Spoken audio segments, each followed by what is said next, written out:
로 이스라엘의 역사이죠.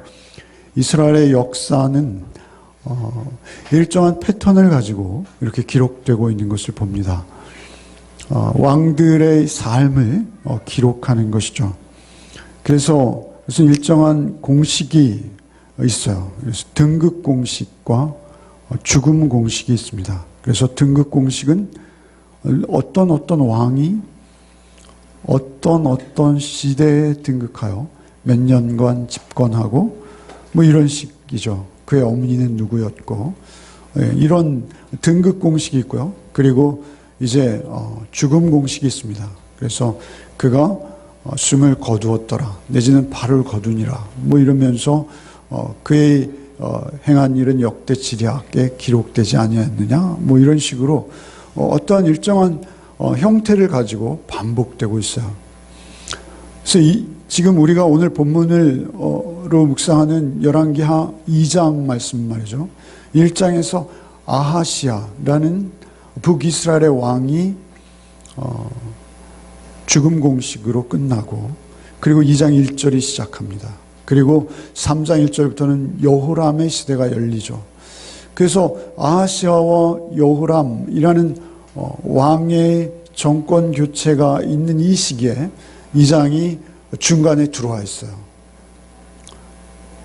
계속 등극 공식과 죽음 공식이 반복하고 있는데 그 등극 공식과 죽음 공식 사이에 갑자기 열왕기하 2장 말씀이 쑥 들어와 있는 것이죠. 왜 제가 이것을 강조드리냐면 마치 그 엘리사와 엘리야의 그 이야기가 말이죠. 세상사와는 동떨어져 있다는 듯이, 전혀 다른 차원의 이야기라는 듯이 그 어떤 사건에도 개입하거나 연루되거나 섞이지 않고 오히려 독립적인 모습으로 갑자기 등장하고 있다라는 것이죠. 그리고 그 한편으로 그 둘의 어떤 사역의 인수인계가 기록되어지고 다시 세속사로 이어지는 것을 우리가 보게 되는 것이죠. 제가 보통 때 그 설교를 제목을 뽑을 때 저는 제목을 별로 이렇게 중요하게 여기지 않습니다. 그리고 그저 성경 말씀 중에 있는 한 문장이나 단어 또는 어떤 그것을 가져다가 그냥 설교 말씀으로 이렇게 말씀의 제목으로 인용을 합니다. 여러분 이미 잘 알고 계시는 바이죠. 그런데 오늘 설교 제목은 조금 달리 한번 해봤습니다. 설교 전체를 관통하는 제목은 되지 않을 수도 있겠으나 좀 특별한 제목을 붙여보았습니다. 그것은 무엇이냐면 영혼의 뭐죠? 바톤 터치 뭐 이런 식으로, 사실은 앞뒤 전후 문맥과 조금 다른 모습으로 들어와 있는 이 아름다운 독립된 사건은 말이죠. 영혼의 영혼이 아니고요. 영원한 시간, 그죠? 그 영원한 시간을 서로 물려받는 바톤 터치와 같다. 지난 동계올림픽 혹시 보셨죠? 보셨는데 거기에 보면 쇼트트랙 선수들이 등장하잖아요. 쇼트트랙 선수들이 자기에게 맡겨진 분량, 한 바퀴든 뭐 두 바퀴든 그 분량을 혼신의 힘을 다해서 뛰죠. 뛰고 그리고 난 후에 그 다음 주자가 그 앞 주자의 뒤를 힘껏 밀어줍니다. 그러면 다시 그 힘을 받아서 그 주자는 자기에게 맡겨진 분량을 또 혼신의 힘을 다해서 뛰고, 그리고 다시 앞사람을 힘껏 자기의 마지막 남은 힘을 다해서 앞사람의 뒤를 밀어주는 아름다운 모습들을 우리가 본 적이 있어요. 마치 그렇게 첫 주자가 그 다음 주자로 또 그 다음 주자로 이어지는 바톤을 터치하듯이 그렇게 신앙의 대물림이 이루어지고 있는 것을 우리가 보게 된다라는 것이죠. 아합의 불의와 타락이 크게 달해 있었습니다. 아합과 그리고 아하시아, 요람으로 이어지는 그 북이스라엘의 가장 강력했던 정권 중에 하나이죠. 그것을 우리가 오므리 왕조다 이렇게 부르지 않습니까? 이스라엘의 가장 강력했던 왕조 중에 하나인 오므리 왕조, 그들은 사실은 구테타로 전 왕을 살해하고 그리고 정권을 잡은 자들이죠. 그들의 삶은 한마디로 특징 짓는다면 순간을 사는 것입니다. 순간. 오늘 우리의 제목이 영혼의 바톤 터치라면 그들은 순간의 바톤 터치를 또 하고 있는 것이죠. 그들은 오직 그들의 쾌락과 그들의 만족, 그들의 어떤 권력욕과 그들의 욕심을 채우고자 하나님과 상관없이 전혀 그 아합으로 대표되는 사건은 무엇이죠? 나봇의 포도원을 강탈하는 것이죠. 자기가 충분히 부유함에도 불구하고 그저 자기의 눈에 좋아 보이면 그것을 빼앗기 위해서는 위증도 서슴지 않고 선량한 자를 죄인으로 몰아 돌로 쳐 죽여도 아무 양심의 가책을 받지 않는 그들이 택하는 것은 순간의 쾌락일 뿐이죠. 그들은 오직 순간을 위해서 존재하고 순간을 위해서 살아가고 있는 것입니다. 그런 순간적인 쾌락만을 쫓는 그 군상들 속에서 1장과 3장 사이에 2장이 들어와 있는 것이죠. 그 2장은 하나님의 영혼을 사는 자들입니다. 그들이 하루하루 오히려 그 압제 아래서 아합에게 생명의 유업을 쫓기면서 늘 도망다니고 이세벨에게 도망다니고, 그래서 심지어는 스스로 하나님 저의 목숨을 거두어 주십시오 라는 극한의 순간까지 3년 6개월의 가뭄을 참아내고 하나님의 말씀을 올곧게 전하겠다는 오직 그 하나로 그들이 그 서러움과 핍박과 환난, 그 환난 속에서도 그들이 굽히지 않고 영혼의 시간을 살아내고 있다라는 것이죠. 그들의 입장은 굉장히 초라하고 남루하고, 그리고 세상적으로 볼 때는 아무런 부러움이 대상이 될 수 없을지 모르겠으나 그들은 가장 가치하고 가치롭고 고귀하고 영원히 변하지 않는 하나님의 가치를 쫓아서 그것을 서로에게 물려주며 아름답게 승계하며 그들이 그 시간들을 이어가고 있었다라는 것입니다. 어느 시대에나 하나님의 나라, 하나님의 사람들의 삶의 모습은 이러한 것이 아닌가라고 여겨집니다. 우리가 영혼을 택하느냐, 순간을 택하느냐, 그것은 아주 높은 사람들만의 이야기다라고 여길 수 있겠으나 절대 그렇지 않습니다. 신약에서 우리를 어떻게 부르십니까? 왕 같은 제사장이라 하십니다. 우리를 선지자라 하십니다. 우리가 예수 그리스도를 만나고 왕 같은 제사장으로 살아갈 때 아무도 보지 않는 것 같으나 우리의 그 평범한 일상 속에서 우리가 선택하고 판단하고 결정하고 그리고 우리의 삶의 모습들을 이루어가는 것은 두 가지밖에 없는 것입니다. 우리도 역시 순간을 택하고 있는지 영혼을 택하고 있는지 그 두 부류로 정확히 나뉘어지는 것입니다. 오늘 우리가 이 말씀을 나누기 원하는 것은 우리가 영혼을 택하는 자로 서야 하기에 이 말씀을 나누는 것입니다. 우리가 영혼의 바톤 터치를 우리 배우자에게, 우리의 자녀들, 우리의 후대에게 영혼의 바톤 터치를 해줘야 하는 것이죠. 과연 그 비결은 무엇이고 우리가 그러한 삶을 살 수 있는 능력은 어디로부터 말미암는지 그것을 우리가 오늘 본문을 통해서 확인하고 우리 안에 새롭게 하는 그런 은혜가 있기를 바라는 것이죠. 아합은 말이죠. 아합은 그렇게 쾌락을 쫓으며 살았지만 결국 어이없이 죽고 마는 것이죠. 어이없이 죽고 마는 것입니다. 이세벨, 그 아합의 부인 아시잖아요. 그가 얼마나 비참한 최후를 맞게 되는지, 그가 신뢰했던 부하들이 그를 성 밖으로 밀어버리고 높은 성에서 떨어져서 그의 죽음은 개들이 먹어버리는, 아합은 그 죽은 피를 개들이 핥아버리는, 그런가 하면 그 아하시아는 침상에서 난간에서 떨어져 중병에 걸려 죽고 그는 아들이 없어서 동생 요람에게 왕위를 계승했으나 그는 70명의 아들이 있으나 그들이 한날 한시에 예후에게 잔인하게 살육되어져서 그 집안이 멸족하는 것이죠. 아니 그들이 혹시 생명을 유지했다 하더라도 그들의 삶은 순간으로 끝난 것입니다. 그들의 이름이 오히려 기억되는 것은 수치요, 그들의 이름이 기억되는 것은 오히려 그들에게 재앙인 것이죠. 우리의 삶이 길고 짧고 단순하고 어떠한 다른 것이 아니라 우리의 삶이 어떠한 모습이 되었던, 그것이 가난하던 부유하던 아니면 번영을 했던 아니면 초라했던, 우리가 영혼에 속한 삶을 살아낼 수만 있다면 그것보다 더 큰 복은 없는 줄 믿습니다. 우리가 오늘 말씀을 통해서 과연 영혼을 살아간 자들, 그들의 삶은 어떠했는지 그것을 우리가 확인하기를 원하는 것이죠. 오늘 본문은 상당히 깁니다. 상당히 길지만 내용은 단순합니다. 그리고 신약의 이런 서신서나 이런 강화체가 아니라 스토리가 있는 그냥 이야기로 이어지고 있습니다. 더군다나 이 이야기는 3번씩이나 똑같은 내용이 반복되고 있습니다. 엘리야가 하나님으로 회오리바람으로 하나님께 올림을 받을 때 그가 내 장소를 옮기게 되죠. 처음은 갈멜산이었던 것으로 여겨집니다.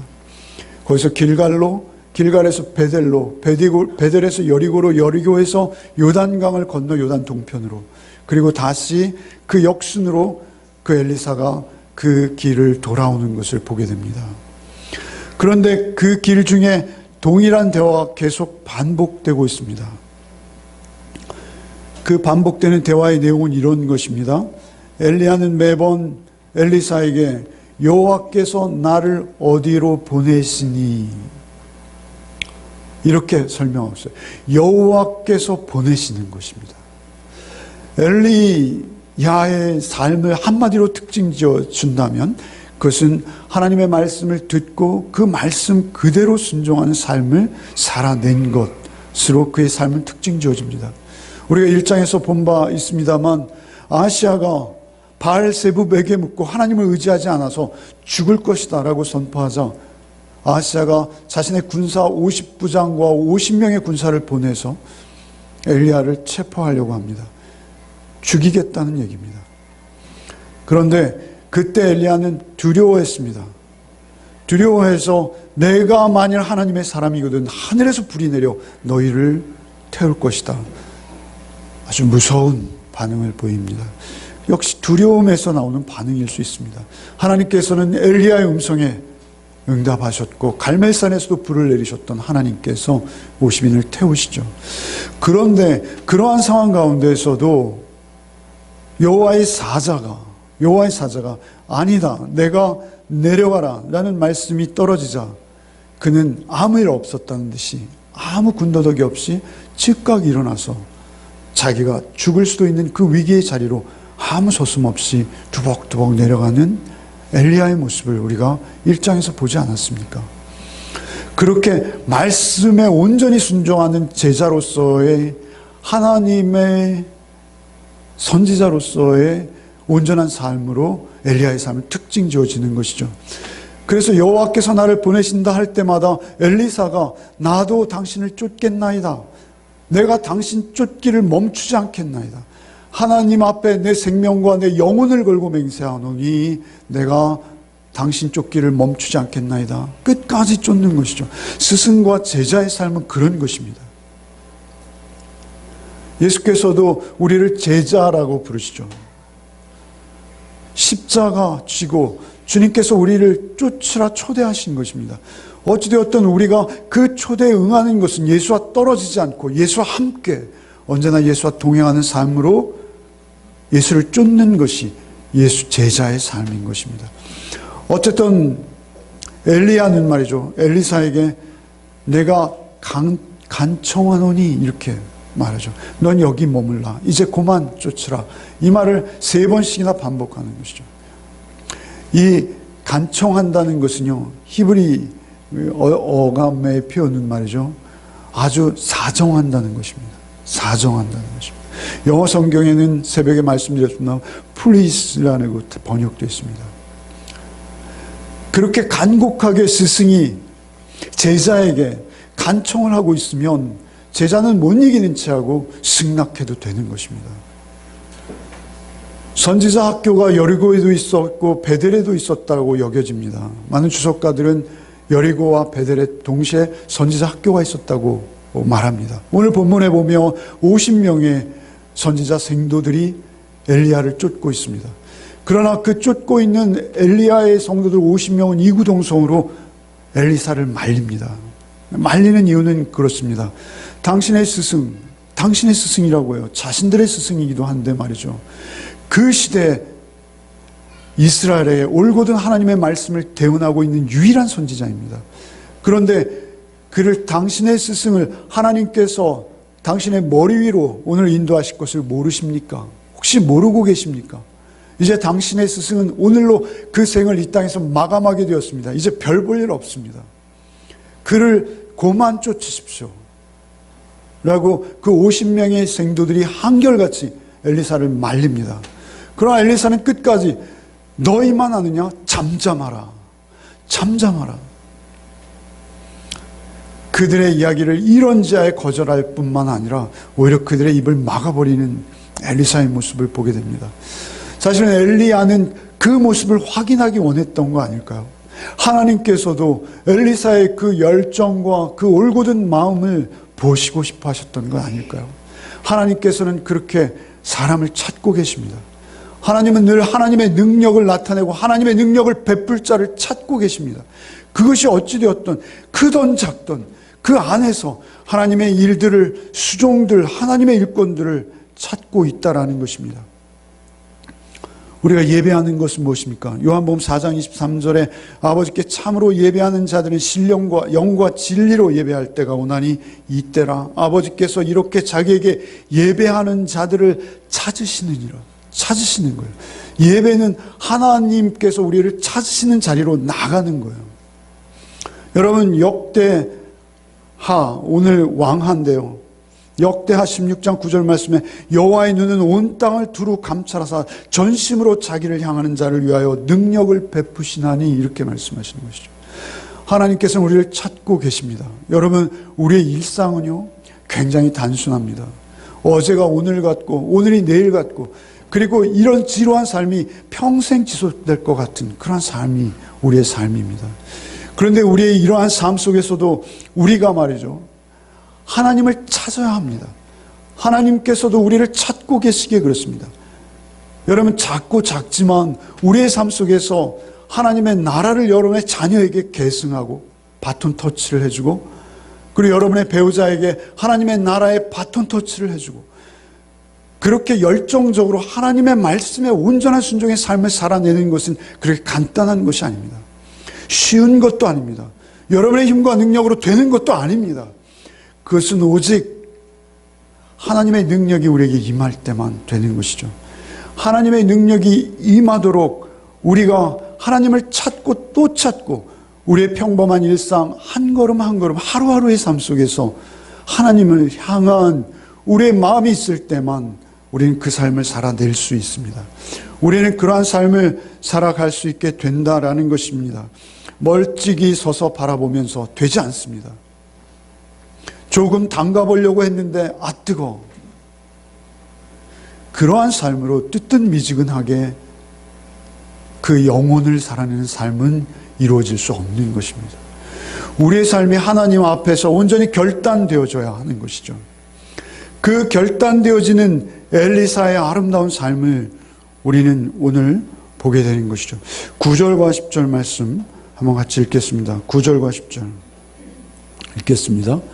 9절과 10절 읽겠습니다. 시작.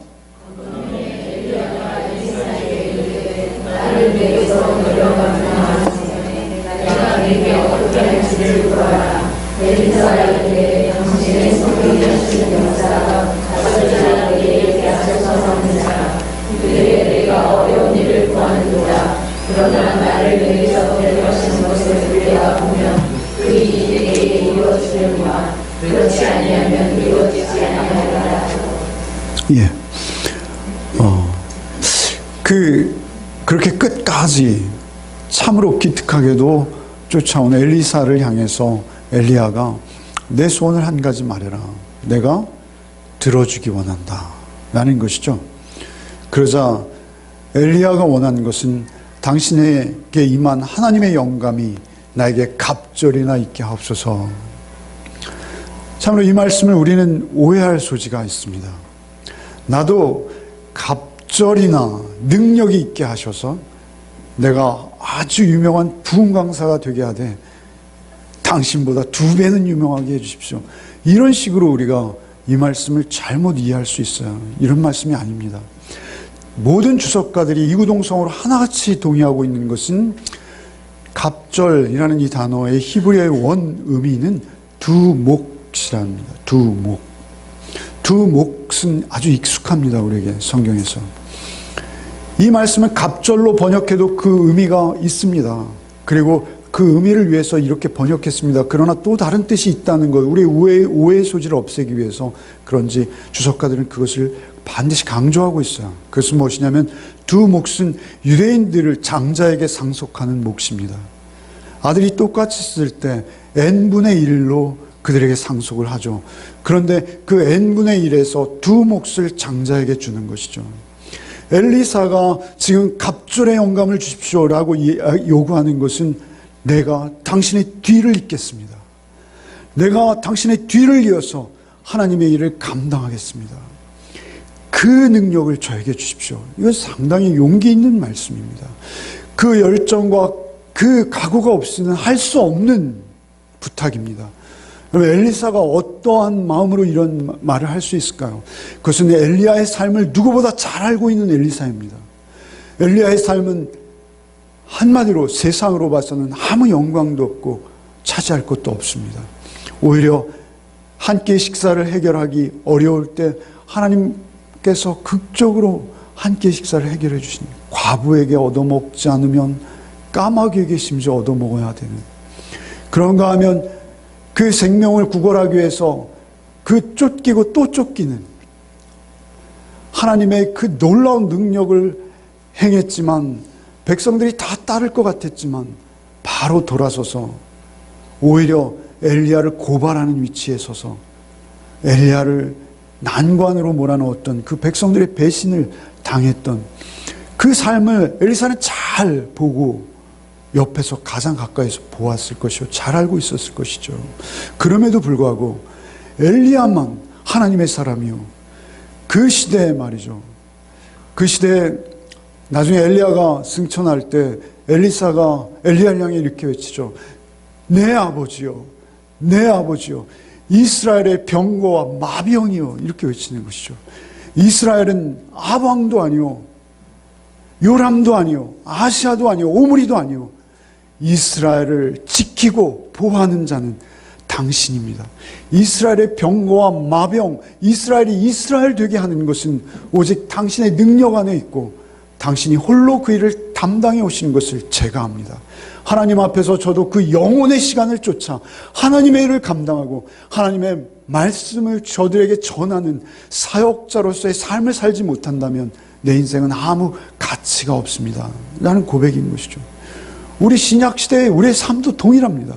여러분이 예수의 구원을 체험했습니까? 예수의 구원을 여러분이 입었습니까? 그렇다면 우리의 삶의 목적은 한 가지가 될 수밖에 없습니다. 그렇듯이 지금 그가 말하고 있는 것이죠. 그가 두 몫을 주십시오. 당신의 영감 받았던 그 영감, 저 50명의 제자들이 아닌 나에게 주십시오. 제가 기꺼이 당신의 뒤를 쫓겠습니다. 절대 떨어지지 아니하고 당신이 살아온 그 길, 그 삶의 모습 그대로 나도 살아내기를 원합니다. 그러나 나는 당신보다 더 약하니, 사실 이것은 더 겸손한 말이에요. 자기를 높이려는 말이 아니라 나는 당신보다 약하고 당신은 하나님의 영의 영감을 받아서 그 일을 행했지만 나는 당신보다 2배나 영을 받아야 겨우 이 일을 행할 수 있으니 나는 2배로 주십시오. 나는 두 몫으로 주십시오. 그러지 않으면 나는 감당할 수 없습니다. 사실 이것은 오히려 더 겸손해, 자기를 높임이 아니라 자기의 겸손히 낮추는 말씀이라는 사실이죠. 2배의 영감을 주십시오. 나에게 더 큰 성령의 충만을 주십시오. 그럼 내 기꺼이 당신의 뒤를 쫓아 나도 이스라엘의 병거와 마병이 되겠습니다. 이스라엘을 지키고 이스라엘을 보호해내는 하나님의 사역자로 하나님의 말씀을 증거하는 당신의 선지자직을 제가 감당하겠습니다. 그 열심인 것이죠. 그것이 영혼을 사는 자의 태도인 것입니다. 그것이 영혼을 살아내는 자의 삶의 모습인 것입니다. 우리 역시 동일하다니까요. 우리가 하루하루 선택하고 판단하고 결정하고 이러한 모든 모습들이 우리의 삶에 쌓여가고 있습니다. 우리의 삶의 모습 누구도 부인할 수 없고 부정할 수 없도록 하나님께서 우리의 중심을 보시고 우리의 삶을 보고 계십니다. 우리의 열매도 결국은 맺힐 것입니다. 그러나 그 열매도 하나님께서 나에게 갑절의 성령의 충만함을 주시지 않으면 맺을 수 없을 뿐만 아니라 맺은다면 그것은 하나님의 열매인 것이죠. 그러나 어찌되었던 그 엘리사의 간절한 심정으로 그가 그를 쫓을 때 그가 구한 것은 명예도 아니요 건강도 아니요 부유함도 아니요 세상의 영화도 아니요 권력도 아니요 그가 구한 것은 오직 성령의 충만함인 것입니다. 예수께서 오셔서 산상순을 말씀하시면서 뭐라 하십니까? 구하고 찾고 두드려라. 세상의 아비도 자기 자식에게 좋은 것 주시거늘 하늘 아버지께서 너에게 성령을 주시지 않겠느냐. 우리가 구할 것은 오직 성령의 충만함인 줄 압니다. 여러분의 삶 속에서 그 성령의 충만 2배의 영감을 받으시는 복이 있으시기 바랍니다. 그래서 여러분의 삶이 영원으로 이어지는 복이 있으시기 바랍니다. 우리 하루의 삶은 아무 능력도 없이 모래 위에 부서지는 것처럼 우리의 일상들이 점으로 계속 찍히는 것 같지만 하나님의 말씀에 만약 순종하는 삶이라면 하나님의 말씀에 순종하기 위해서 나를 쳐서 그 말씀에 복종시키고 나를 비워내고 십자가 지고 좁은 문 좁은 길 여러분 스스로 자원하는 엘리사와 같은 심정으로 하늘의 영원한 가치를 추구하며 여러분 살아간다면 여러분 그 점은 모여서 선이 될 것입니다. 그리고 그 선은 하나님의 영원의 시간 속으로 이어질 줄 믿습니다. 여러분 그것이 여러분의 영원한 가치인 것입니다. 여러분 이 땅에서 이 세상에서 다른 어떤 것 나의 의로움 나의 자랑 거기에 여러분 매이지 마십시오. 그것은 다 우리가 하나도 가져갈 수 없는 것들입니다. 오직 우리가 가져갈 수 있는 것이 있다면 하나님 앞에서 여러분이 순종해낸 삶 하나님의 말씀에 내 뜻을 내려놓았던 삶 그것만이 영원한 가치로 여러분의 삶을 영혼에 이르게 할 줄 믿습니다. 10절 말씀 같이 한번 읽어보겠습니다. 10절 말씀 읽겠습니다. 이르되 내가 어려운 일을 구하는도다. 그러나 나를 내게서 취하신 내가 보면 그 일이 내게 이루어지냐 그렇지 않으면 이루어지지 아니하리라. 사실은 엘리야가 받았던 감동은 대단했을 것이죠. 엘리사가 성령의 충만함, 당신의 영광의 갑절을 받기 원합니다. 나는 당신의 상속자가 되기를 원합니다. 여러분 상속자는 누가 되는 것입니까? 그 임종을 지킨 자가 되는 거예요. 그래서 엘리사는 열심히 엘리야의 임종을 쫓고 있는 것입니다. 그런데 엘리야가 그래 잘 구했구나 옛다라고 줄 수 없는 것이죠. 그래서 자기가 줄 수 없는 것입니다. 내가 어려운 것을 구하는도다 라고 말씀하시는 것이죠. 왜요? 자기도 그 영감은 하나님께서 은혜로 주시는 것이기에 그렇습니다. 오직 하나님께서만 주실 수 있는 것이지 인간이 어떻게 할 수 없는 것이죠. 우리는 교회의 후계자를 자기 아들로 할 수도 있고요. 자기 이해관계를 쫓아서 자기에게 유리한 자에게 교회를 물려줄 수도 있습니다. 그러나 하나님의 말씀은 아무나 받을 수 없는 것입니다. 하나님의 말씀은 하나님께서 주셔야지만 받을 수 있는 것이죠. 하나님의 말씀을 받을 때만 순종할 수 있고 하나님의 말씀을 받을 때만 그 말씀을 따라서 그 삶을 드릴 수 있는 것인데 그 영감, 그 성령 충만함은 내가 줄 수 없는 것이다. 어려운 것을 구하는구나. 그러나 네가 만일 나의 최후를 끝까지 보게 된다면 하나님께서 그것을 내게 주실 것이다. 엘리야의 임종을 지키는 것이 왜 그리 대단할까요? 엘리야의 임종은요 영원으로 향하는 것이기 때문에 그렇습니다. 여러분 우리가 주일학교에서 잘못 배워져요. 엘리야가 불말과 불병거를 타고 올라가는 그림을 너무 많이 본 거예요. 그래서 불병거와 불말을 타고 엘리야가 올라간 줄 알아요. 그러나 그렇지 않아요. 회오리 바람이에요. 여러분, 회오릿바람이 얼마나 강한지 아십니까? 급작한지 아십니까?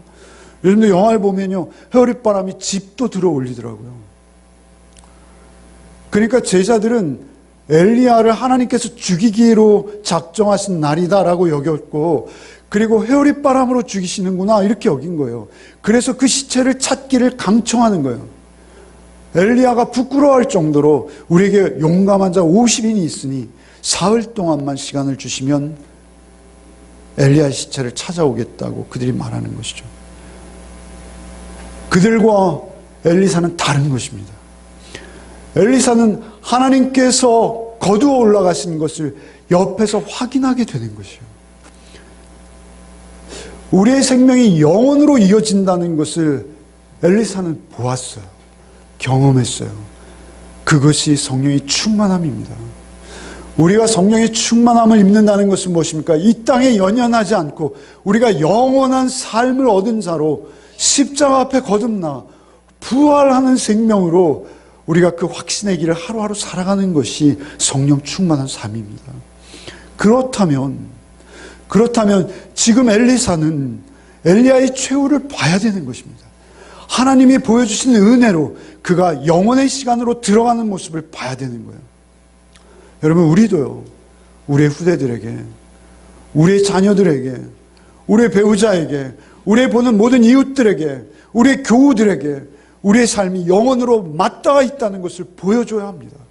그것은 우리의 최후의 시간까지가 우리를 증명해내는 것이죠. 어느 날 하루 갑자기 이루어지는 것이 아닙니다. 그 시간의 삶들이 점으로 이어져서 하루하루 하나님의 말씀에 순종해내는 나를 쳐서 답답하고 지루한 일상일지 모르나 그 일상 중에서도 오직 하나님을 열망하며 하나님의 임재를 꿈꾸며 하나님과 동행하는 삶을 살아내는 것이죠. 그 성령의 충만함을 구했지만 엘리사는 자신에게 임한 성령을 몰랐어요. 모르고 엘리야가 하늘로 오르자 자신의 옷을 찢으며 울부짖습니다. 내 아버지여, 내 아버지여, 이스라엘의 병거와 마병이여. 그리고 그 엘리야가 떨어뜨린 옷을 들고요, 그리고 자신이 감당하고자 하는 그 사역지를 다시 돌아오는 거예요. 요단강을 건너야 돌아올 수 있는 거예요. 요단을 건너서 다시 여리고에서 베델로, 베델에서 길갈로, 길갈에서 사마리아로 가서 그의 사역을 감당해야 되는 거예요. 듣든지 아니 듣든지 이스라엘의 그 악한 왕들 앞에서도 하나님의 말씀을 증거해내야 되는 거예요. 그러기 위해서 그가 돌아와야 되는데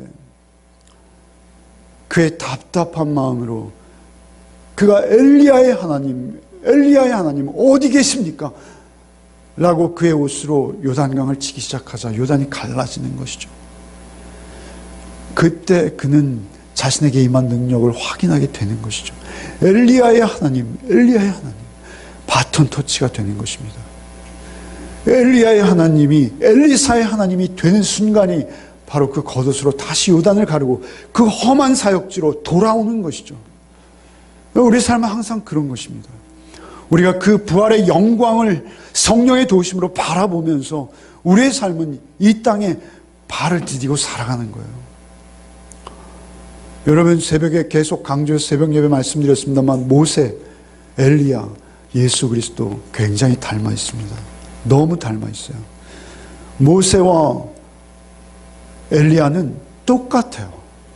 거의. 제자를 두는 것, 제자의 이름까지 똑같아요. 그런데 그 모든 상황 속에서 말이죠, 사실은 그 영광스러움이 있지만 우리가 살아가야 될 땅은 그 영광의 땅이 아닙니다. 여러분, 변화산 사건을 아시죠? 예수님은 우리에게 가장 중요한 역할이 무엇이며 중보의 역할입니다. 하나님 앞으로 우리를 인도하시는 길이요 진리요 생명이십니다. 모세도 역시 이스라엘을 홍해를 건너서 가나안 땅으로 집어넣는 구원의 역사의 중보자입니다. 엘리야도 동일합니다. 엘리야도 역시 하나님의 말씀으로 그들을 대원해서 일깨워서 하나님 앞으로 그들을 인도하는 것이죠. 변화산에서 그 셋이 만나는 것이죠. 마태복음 17장에 보면 변화산에서 영광스러운 모습으로 주님이 변하십니다. 그때 모세와 엘리야, 모세는 시체가 없었어요. 엘리야는 승천했습니다. 그들이 변화산에서 만납니다. 그래서 영광된 모습으로 뭔가를 상의하셨어요. 그러자 베드로가 여기가 좋사오니 초막셋을 짓고, 그러나 주님은 다시 그 영광이 걷어져 가시고 다시 초라하고 남루한 모습으로 변화산을 내려오십니다. 그 밑에는 귀신 들린 아들을 둔 아버지가 기다리고 있는 것이죠. 자신의 사역이 있는 것입니다.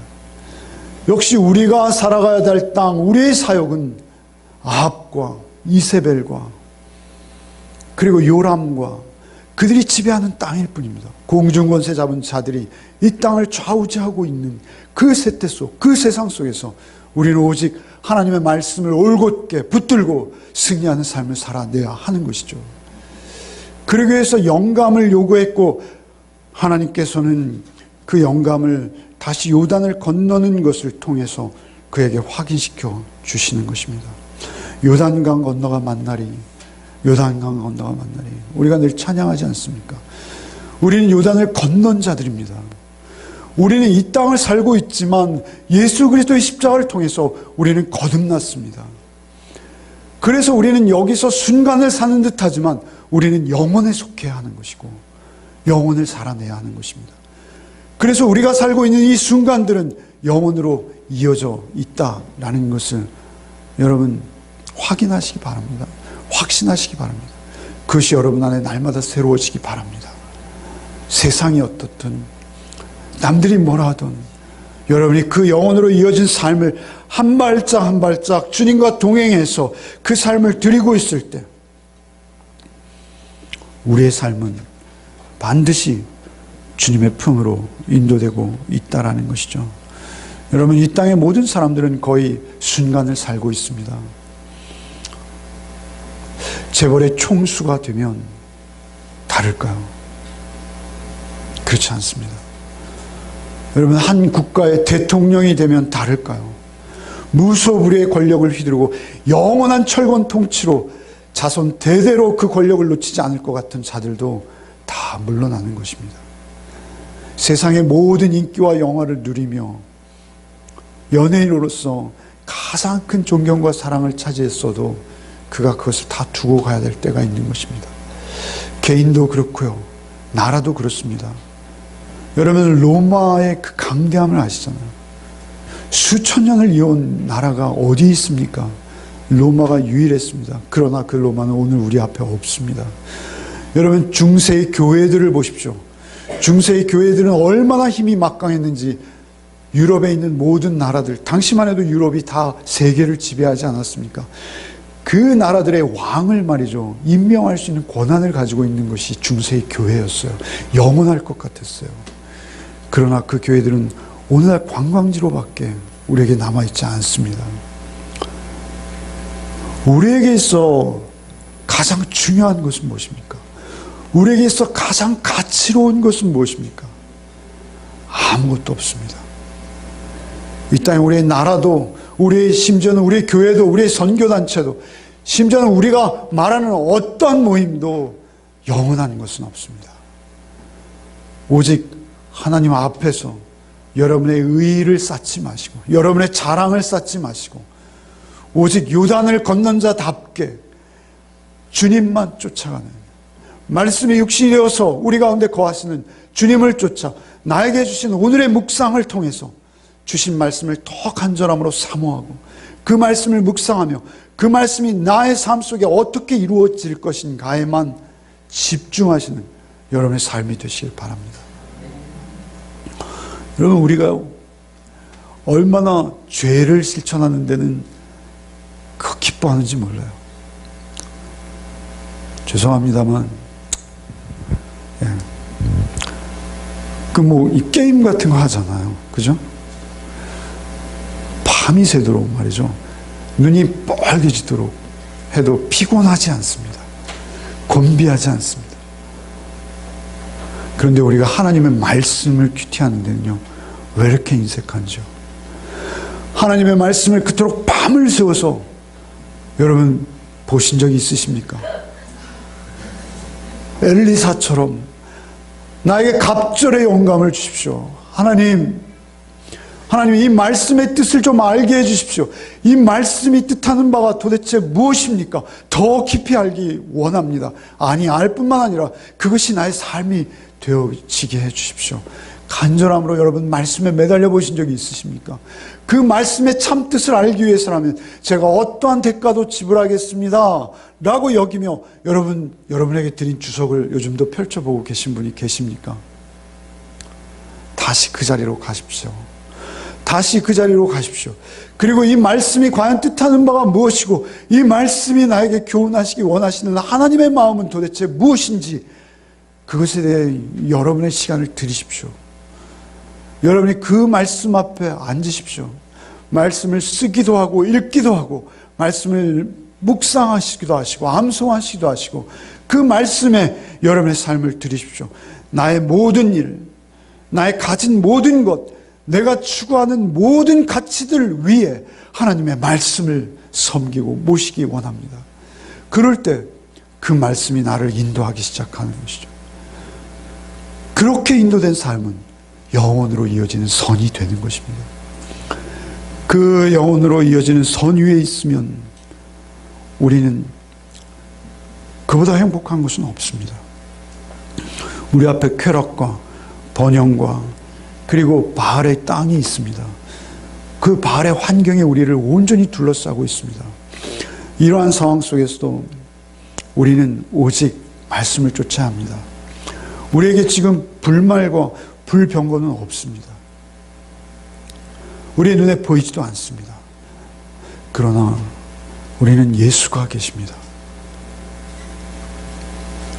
십자가에 예수가 계시고 다시 사신 예수가 계시고 보혜사 성령으로 나를 매일 만나게 원하시고 찾아오시는 예수가 계시고 말씀으로 나의 마음과 영혼을 두드리는 예수가 계십니다. 예수의 빈 무덤이 있고요. 우리를 찾아오신 예수의 성령이 우리 가운데 계십니다. 오늘날 우리에게는 회오리바람도 없습니다. 그리고 두 몫의 영감도 없습니다. 그러나 우리에게 성령이 계십니다. 우리에게 실제가 되는 성령이 오늘도 우리에게 말씀하실 때가 있습니다. 우리가 그 말씀을 들었다면 우리는 순종해야 합니다. 그 말씀을 거스르는 자가 아니라 그 말씀에 순종해 살아갈 때 여러분 이 땅의 모든 것은 문제가 되지 않습니다. 여러분 부유해도 말이죠 겸손할 수 있습니다. 여러분 가난해도 말이죠 오히려 기뻐할 수 있습니다. 여러분 우리의 삶이 영혼으로 닿아 있다면 초막이나 궁궐이나 그 어디나 우리에게는 나와 함께 하시는 하나님 한 분만으로 충분한 것입니다. 그러한 삶을 살아내시기 바랍니다. 덥다고 불평하지 마시고 하나님 말씀을 붙드십시오. 아침 저녁으로 그 말씀이 나에게 주시는 음성 귀 기울여 들으시기 바랍니다. 그리고 그 음성 들었다면 듣고 알고 끝나는 것이 아니라 순종함으로 영혼을 살아내시는 복이 있으시기 바랍니다. 그 순간이 영혼으로 이어지는 기쁨이 여러분 삶 속에 늘 충만하기를 원합니다. 바울 사도는 바로 그렇게 살아가신 것입니다. 우리가 입만 열면 이야기하는 손양원 목사님, 주기철 목사님, 그분들의 삶은 이 땅에서 남루하고 초라해 보였지만 영혼을 살아가는 삶이었습니다. 그분들의 삶은 하루하루 주님이 돌봐주시는 삶이었고 하나님께서 갑절의 영감으로 성령의 충만한 은혜를 주시지 않으면 하루도 살아낼 수 없는 삶이었습니다. 그들의 입을 열어 변절하기만 하면 그들에게 부귀와 영화가 기다리고 있었습니다. 그러나 그들은 오히려 자원하는 마음으로 그들의 믿음을 끝까지 지키기 위해서 하나님께 성령을 구하시면 구하셨지 세상의 영화를 구하지 않으셨던 것을 우리는 잘 알지 않습니까? 여러분 우리도 그러한 삶을 살 수 있습니다. 여러분 우리도 그러한 삶을 사모할 수 있습니다. 그리고 승리할 수 있도록 성령께서 우리를 도우십니다. 성령께서 우리를 붙들어 주십니다. 그렇게 살아가신 여러분의 삶을 통해서 여러분의 자녀가 여러분의 배우자가 우리 공동체가 바톤 터치를 이루는 그것은 누구에게든지 우리가 그 바톤을 넘겨줄 수 있어요. 여러분의 삶 자체가 점이 아니라 선으로 이어져 있다면 그 삶은 반드시 누구에겐가 또 새로운 영생의 삶으로 인도하는 바톤이 되어지게 하실 줄 믿습니다. 여러분, 그러한 삶을 살아내는 복이 우리 열매 맺는 교회에 있기를 바랍니다. 바랍니다. 바랍니다. 바랍니다. 조영기 목사님 흉내를 냈습니다. 주님, 우리는 약합니다. 우리는 늘 넘어집니다. 주님, 우리를 불쌍히 여겨 주옵시고 엘리사에게 임하셨던 갑절의 영감 우리에게도 주시옵시되 오늘 보혜사 성령의 충만한 은혜를 우리에게 주사 우리가 오직 이 험한 유혹이 많은 세상 가운데서도 오직 주의 말씀만을 온전히 쫓는 우리의 삶이 되게 하여 주옵소서. 가난도 어떤 아픔도 어떤 부유함도 우리를 그 영혼의 시간 속에서 끊을 수 없음을 우리가 늘 확인하며 주의 말씀을 쫓아 우리에게 달려가도록 주신 그 분량의 시간을 영혼으로 채워 누구에게가 그 바톤을 터치할 수 있는 우리의 삶이 되게 하여 주옵소서. 예수 그리스도의 이름으로 간절히 기도하옵나이다. 아멘. 이제는 우리 구주 예수 그리스도의 은혜와 하나님 아버지의 크신 사랑과 성령의 교통 감화 충만케 하시는 은총이 엘리사에게 이어졌던 그 두 몫의 영감, 그 성령의 충만한 은혜로 오늘 하루하루를 점이 아닌 선으로 살아가기를 원하고 결단한 우리 가족들 위해 이제부터 영원토록 함께 계시기를 축원하옵나이다. 아멘.